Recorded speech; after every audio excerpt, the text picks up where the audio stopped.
So, let me blow your mind.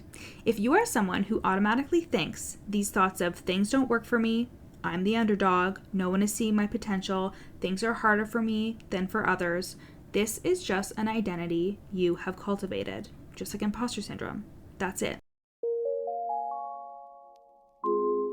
You're listening to the From Imposter to Empowered podcast. I'm your host, Jill Perrick, a business and mindset coach who specializes in imposter syndrome. If you feel like you're not as smart, capable, or worthy as you actually are, and that someone is going to find you out, then you come to the right place.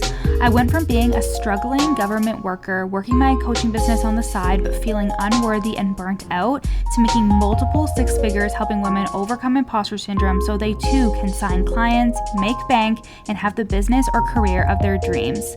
I am nothing special. I have a stuttering disability, ADHD, and I struggle with anxiety and depression. So if I can learn how to feel good enough and overcome my inner imposter, then so can you.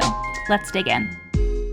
Hello, my loves. Welcome back. So, right now as you're listening to this, I am traveling home from North Carolina.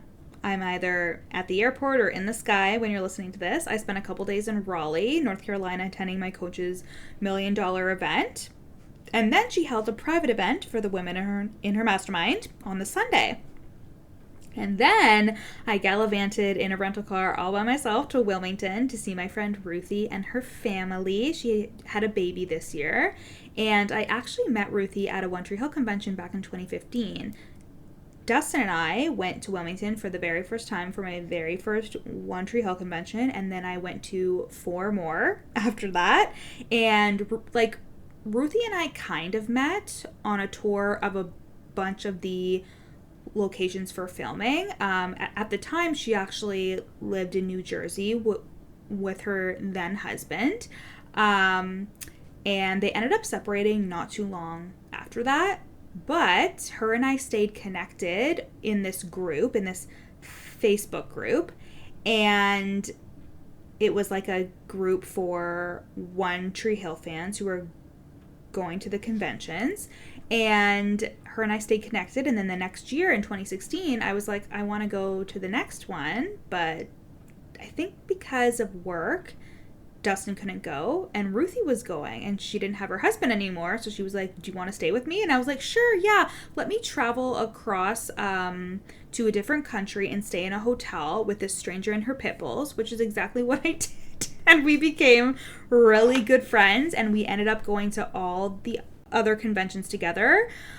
We went to a convention in Chicago in 2016. Actually, Dustin and I did go to a convention together in Montreal without Ruthie because it was in Canada, so she didn't come. But yeah, Ruthie and I have been pals since 2015.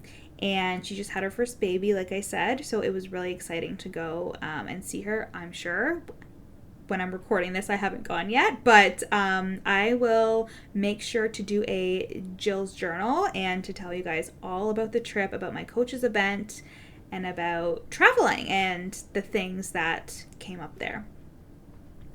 And guys, my private coaching is completely filling up. I've started with 3 new clients in the past couple of weeks, and people are ready. They are ready to take action, to stop hating themselves, to release the past experiences and old stories holding them back. So if you've been wanting to work with me, now is the time. And the only regret you'll have is not starting sooner. Literally, I had a client say to me, last month, she said, this was the best investment I have ever made in myself. I'm so grateful every day that I have made this investment. And that makes me want to cry because I remember writing that in my journal, right? Like big manifestation for me. So private coaching is for 6 months. We start with a 2-hour deep dive, get into every crevice of your business and your brain, and develop a plan for our time together so you can hit all of your juicy goals. We then get to work, meeting weekly for 6 months, and you'll have access to me over Voxer for spot coaching between calls. You get access to my entire product suite, which includes business and mindset trainings and tons of resources for launching, EFT tapping, energy management, breath work, meditations, and hypnosis tracks that aren't available to the public, and more. You can pay in full at $8,000 or there's a monthly payment plan, and you can apply at the link in my show notes. I can't wait to meet you and to change your life. Today's podcast episode was inspired by a conversation with a business friend in the DMs. This friend is very well known in the coaching space. She's a badass. She makes great money in her business. And imposter syndrome is something that comes up for her a lot. And something that's heavily associated to her imposter syndrome is what I like to call the underdog syndrome. It's this feeling of being underrated, of your potential not being seen by others, of feeling like you have to work harder than everyone else. That confidence is something you really have to work on, and you see others that have it and are baffled by how easy it comes for them. And also, this is connected to that feeling of it works for everybody, but not for me. Now, it may sound a bit contradictory that your potential isn't being seen by others, because I've said that when it comes to imposter syndrome, sometimes you question yourself and your potential and underestimate what you're capable of, right? But the thing here is that if others were to recognize the potential in you or give you attention or praise, they would be validating you. And it's not so much that someone sees your potential, but rather that you're being noticed and validated. So that means that you can then allow yourself to feel good enough for a moment until your baseline beliefs and thoughts about not being good enough resurface and you're looking for that validation again. This identity of being the underdog goes hand in hand with feeling like a victim. Now, I say this lightly because in no way am I taking away from actual victimization. You guys know this, so disclaimer, when I say victim mentality, I am meaning that it feels good to evade responsibility for your life, for your healing, for your inner work. There's a part of you that craves being pitied, as hard as that is to admit, or being seen as the underdog. A part of you that doesn't want to take responsibility because you already have the idea that it's a lot of work to get the things that you want. So what do I mean by it feels good to evade responsibility? Let me give you an example. Back at the end of 2021, I was making some scaling business decisions, and my coach gave me some pretty tough feedback. DL is a really tough coach, by the way. I sulked around for weeks with the feedback that she gave me, and when I didn't get the result that I wanted, I silently blamed her. But that's because it would have felt really bad to take responsibility for my own result. It was easier for me to say it was her fault because of the feedback that she gave me, and I was already anticipating that it was going to feel bad if I took full responsibility. This feels good to our ego to be righteous and to again evade responsibility for ourselves because we want to feel good about ourselves, right?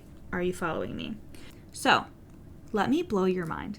If you are someone who automatically thinks these thoughts of things don't work for me, I'm the underdog, no one is seeing my potential, things are harder for me than for others, this is just an identity you have cultivated, just like imposter syndrome. That's it. It's not the truth, just like your imposter syndrome thoughts, the I'm not good enough stories, they are not the truth. They are just what you perceive to be true. You may have always perceived yourself as the victim or as the underdog, so that is the story that you've played out. Just like how I'm the middle child, right? I'm the middle child and I have middle child syndrome. And it's almost like an identity that I am so used to playing out that when things happen, I make it mean that it's because I'm the middle child, because I'm overlooked, because I'm the odd one out, right? It's just a story I tell myself. And it is just an identity that is satisfying the beliefs you have about yourself. That victim mentality, the underdog syndrome, is just an identity that is satisfying the beliefs you have about yourself. And are you open to the fact that the story of things don't work out for me, I have to work harder than everyone else, people underestimate me? Can you acknowledge that this may be an identity and a story that keeps you safe? Because here's the thing, it is keeping you safe from disappointment. When we expect more from ourselves, when we take responsibility, this means we have to be responsible for it all. The negative feelings, the outcomes that don't go our way all the time. And this is where most of y'all get tripped up. The fear of giving our best and not getting the result that we want, the discomfort of asking yourself, how did I play a part in this? Those things are not easy. It is easier to sink back into old patterns of being the victim. It's easy to play out the same old story of things don't work out for me. This is just how it is. It's not my fault. Because the truth is, under the underdog syndrome and the victim mentality, it is still imposter syndrome. I'm not enough. It is just a protective layer that hides a deeper wound, trying haphazardly to cover it up, but still believing deep down that it's you who's not good enough, right? This was something I worked on with a client for months. Her income was increasing, she was hitting her goals, but the fear of being found out or the other shoe dropping became so much that she had constant anxiety and was overwhelmed a lot of the time. And this is because her victim/underdog identity was hitting up against her success. She was actively seeing success in hitting her goals, and it did not line up with the identity that she had of herself. So to rectify that, she just occupied herself with worrying it was going to go away. This work we do together doesn't stop when you achieve your goals. We also expand your capacity to hold your goals. We expand your capacity to hold your success, to become a successful person, and to actually have that identity of yourself. And you can do this right now. If you're listening to this, I know you have accomplishments to be proud of. I know there are things you can be proud of for yourself for doing currently or things you have done. You can't only start acknowledging yourself when you accomplish big, huge goals. The way you build the identity is by starting with right now. How is where you are right now something to celebrate? Where is the evidence in your life and or in your business that you are becoming the successful version of yourself?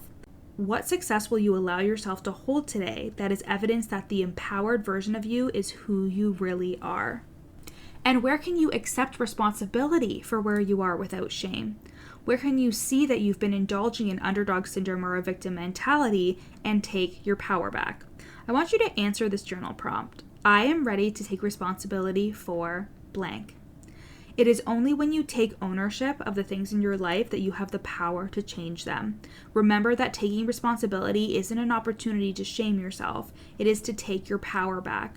Remember that the victim mentality or underdog syndrome are patterns of behavior, stories you've told yourself, and an identity that just feels familiar. It is not the truth. It might feel good to indulge in these stories, but it will only take you further away from your goals and the life that you truly want to live. And are you ready to drop old patterns and self-sabotaging behaviors, step into this new identity and reach the goals that you have for yourself? Sign the clients, make the money, have an actual life and business that you love.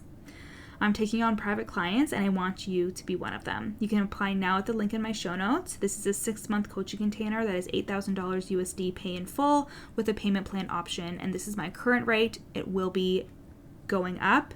Spots are limited. I love you. I'll see you next week. Thanks for listening to the From Imposter to Empowered podcast. Head to the show notes to find out how you can take this work deeper with me in one-to-one coaching or in the From Imposter to Empowered group program. In the show notes, you'll also find a free 3-day challenge to start the process of overcoming your inner imposter. And once you're done with all of that, screenshot this episode and share it on Instagram, tagging me at YourCoachJill so we can connect. See you next time.